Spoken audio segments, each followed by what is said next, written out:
Hey guys, welcome to another video in my series where I try to find a new tennis racket, and I'm so pumped to test the FX 500 today. A lot of you guys have recommended this racket and the specs are looking right up my alley. And I have three models here. I have the FX 500 Tour, the FX 500 regular version, and the FX 500 LS. So the FX 500 Tour comes in at 305 grams unstrung. It is 6 points headlight and has a stiffness rating of 65. It also has a 98 square inch racket head. The FX 500 comes in at 300 grams unstrung. It is 4 points headlight, has a stiffness rating of 69 and has a 100 square inch racket head. The FX 500 LS has an unstrung weight of 285 grams. It is 3 points headlight and has a stiffness rating of 67.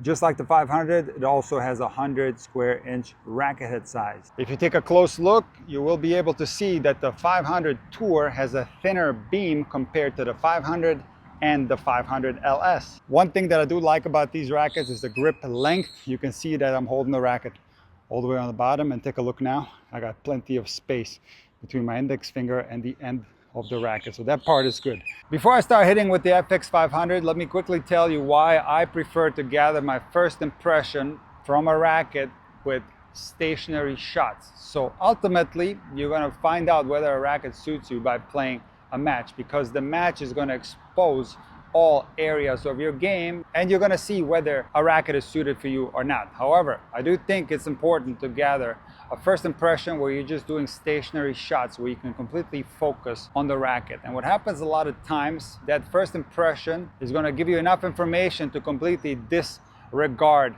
a racket. So let's say that you pick up a racket that's completely wrong for you and you jump right into a match, and maybe you play a set, you can hurt yourself, possibly your elbow or other parts of your arm, and that's something that you can save yourself from by disregarding a racket with an initial hit that's happening stationary, where you hit a few balls and you think, okay, this racket is just not right for me, and you can disregard it. See, the information that I've been able to collect during my testing phase is very valuable, and there has seldomly, if ever, been a scenario where I completely hate a racket during the initial test and then I love it during match play. However, I will say that some rackets have surprised me in match play. So I might have been not very impressed with the racket during the initial hit. I liked it enough to give it another chance, but then all of a sudden in match play I played amazing with it. The other way around has also happened, where I loved the racket in the initial hit and then liked it a lot less when I played the match. So ideally in your testing phase, you want to gain an initial impression of a racket by just hitting stationary and then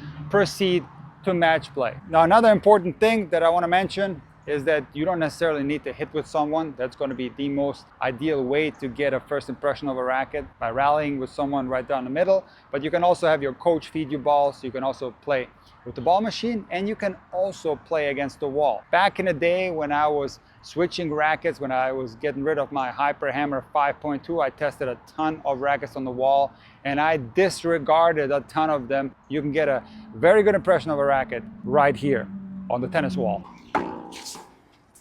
All right, I'm hitting with the LS, and this is undoubtedly a power racket. The ball is coming off the racket very quickly.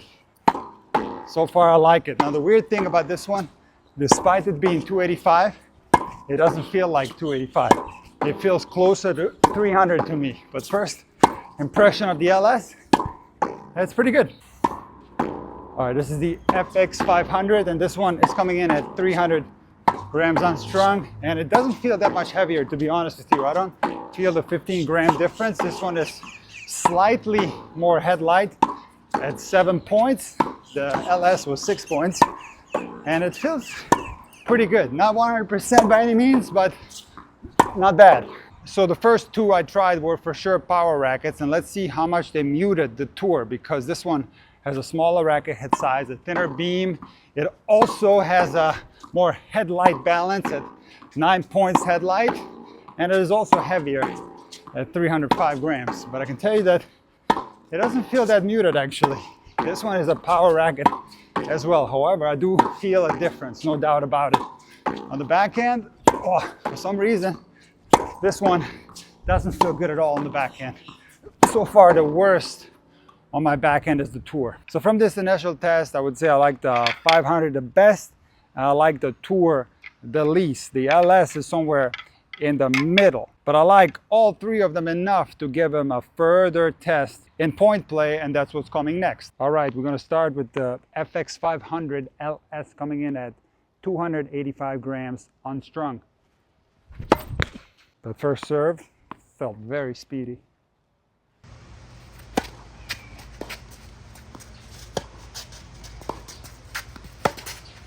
This thing is like a rocket ship.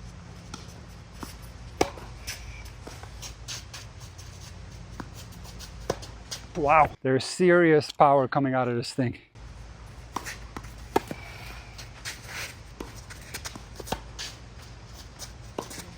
I love this racket.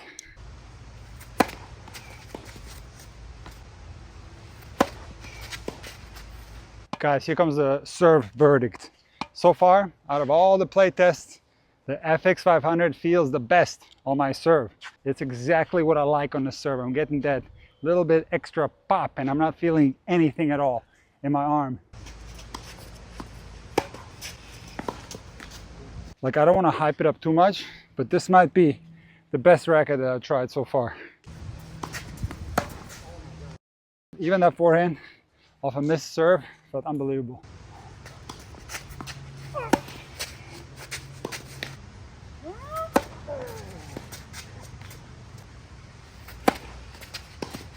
Okay, one more point with the LS, and then we're going to switch to the 500, but I'm looking to blast one more return.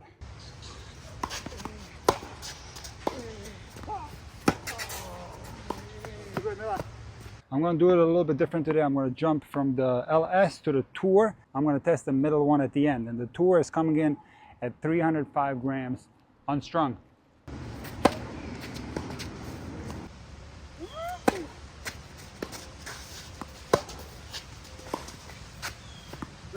This is a power racket for sure.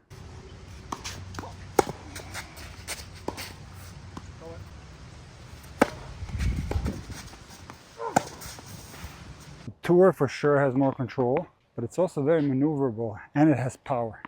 So this might be the perfect combination. You'll just have to figure out whether the weight is a little bit too much for me. It doesn't appear so at the moment.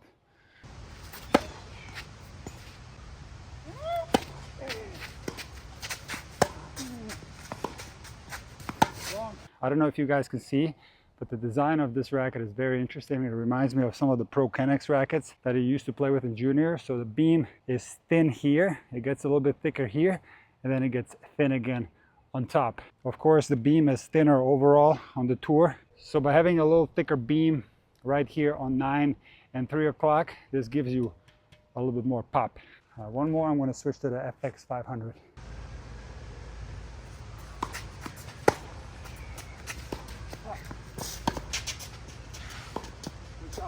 So even that slice felt pretty good. It was from a defensive position. I didn't really swing that big. I felt a lot of response.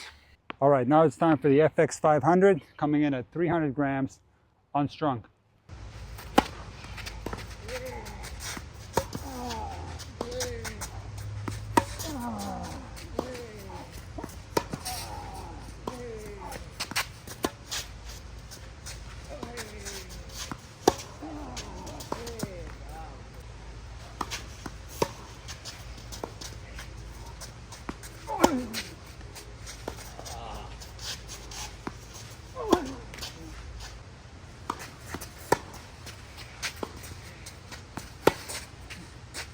Like I noticed on the wall, this for some reason, even though it's 300 grams, feels lighter than the LS, and it also feels more hollow. I definitely like this one the least.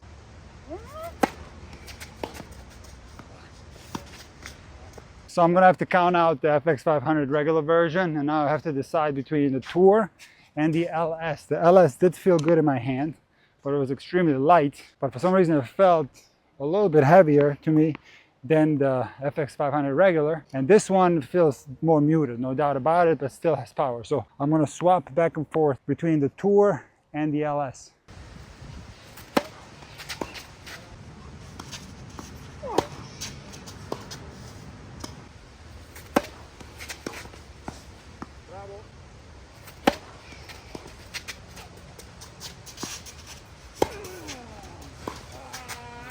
Okay, back to the FX 500 LS.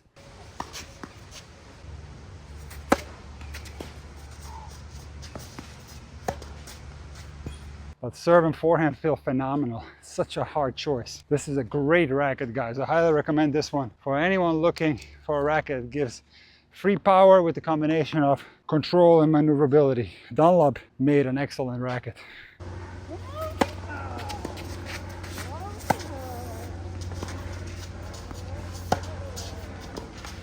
Out of all the racks that I tested so far, this one feels the best on my serve and possibly even on my forehand. Crazy how much heat I'm getting off my serve. What a hard choice. Okay, one more return and then I'm going to switch to the tour. Too good, Mila. Wow, love your backhand down the line. Oh.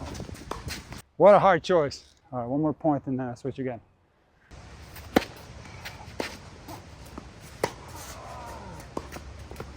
All right, back to the LS. That forehand felt weak.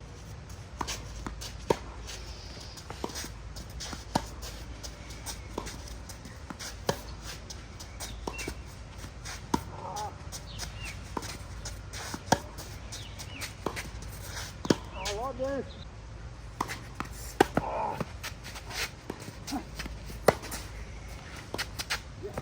That forehand felt good despite catching it just slightly late.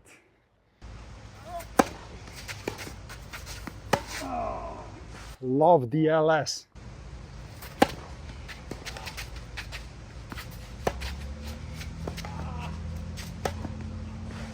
Jag missade bilden då. Time for a final verdict. I'm super impressed with the FX 500 line of rackets. If you're looking for a racket that's maneuverable, that gives you easy access to power, and also a good amount of control, you're gonna find a racket within these three that's gonna suit you. I highly recommend this line of rackets. I'm very impressed. This video is not sponsored by Dunlop. However, when it comes to my game, I just didn't like the regular version, the FX 500. I'm gonna discontinue that one. So the choice is between the Tour and the LS. And unfortunately, I'm gonna have to disregard the Tour and I'm gonna choose the LS, and I'm going to tell you why.